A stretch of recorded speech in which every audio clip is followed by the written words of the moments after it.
Saint Martin দ্বীপের গভীর সমুদ্র এলাকায় অভিযান চালিয়ে 15 জন মানব পাচারকারীকে আটক করেছে বাংলাদেশ কোস্টগার্ড। এ সময় সাগর পথে মালয়েশিয়া পাচারের উদ্দেশ্যে বন্দী থাকা নারী ও শিশুসহ মোট 153 জনকে উদ্ধার করা হয়। 1 মার্চ রবিবার দুপুরে কোস্টগার্ড মিডিয়া কর্মকর্তা লেফটেন্যান্ট কমান্ডার সাব্বির আলম সুজন এ তথ্য নিশ্চিত করেছেন। তিনি বলেন, গোয়েন্দা সূত্রে জানা যায়, সাগর পথে মালয়েশিয়া পাচারের উদ্দেশ্যে নারী, পুরুষ ও শিশুসহ বিপুল সংখ্যক ব্যক্তি সেন্ট মার্টিনের দক্ষিণ পশ্চিম সংলগ্ন গভীর সমুদ্র এলাকায় অবস্থান করছে। প্রাপ্ত তথ্যের ভিত্তিতে 1 মার্চ রবিবার মধ্যরাত 3টায় অপারেশন সমুদ্র প্রহরায় নিয়োজিত কোস্টগার্ড জাহাজ কামরুজ্জামান কর্তৃক উক্ত সমুদ্র এলাকায় একটি বিশেষ অভিযান পরিচালনা করা হয়। অভিযান চলাকালীন আভিযানিক দল একটি সন্দেহজনক বোটকে থামার সংকেত প্রদান করলে সংকেত অমান্য করে বোটটি পালিয়ে যাওয়ার চেষ্টা করে।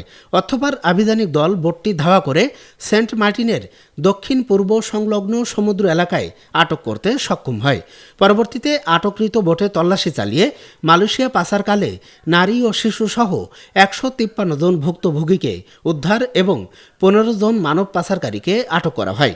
উদ্ধারকারীদের জিজ্ঞাসাবাদে জানা যায়, কয়েকটি সংঘবদ্ধ পাচারকারী চক্র বিদেশে উন্নত জীবনযাপনের স্বপ্ন, উচ্চ বেতনে চাকুরি এবং অল্প খরচে বিদেশ যাত্রার প্রলোভন দেখিয়ে টেকনাফ সহ দেশের বিভিন্ন এলাকা থেকে বাংলাদেশি ও রোহিঙ্গা নাগরিকদের মালয়েশিয়া গমনে উদ্বুদ্ধ করে সাগর পথে পাচারের পরিকল্পনা করছিল।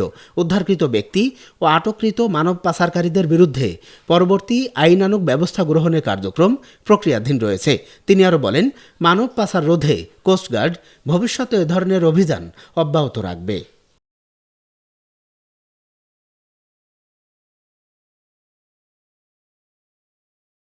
চ্যানেলটি সাবস্ক্রাইব করে সাথে থাকার জন্য অসংখ্য ধন্যবাদ।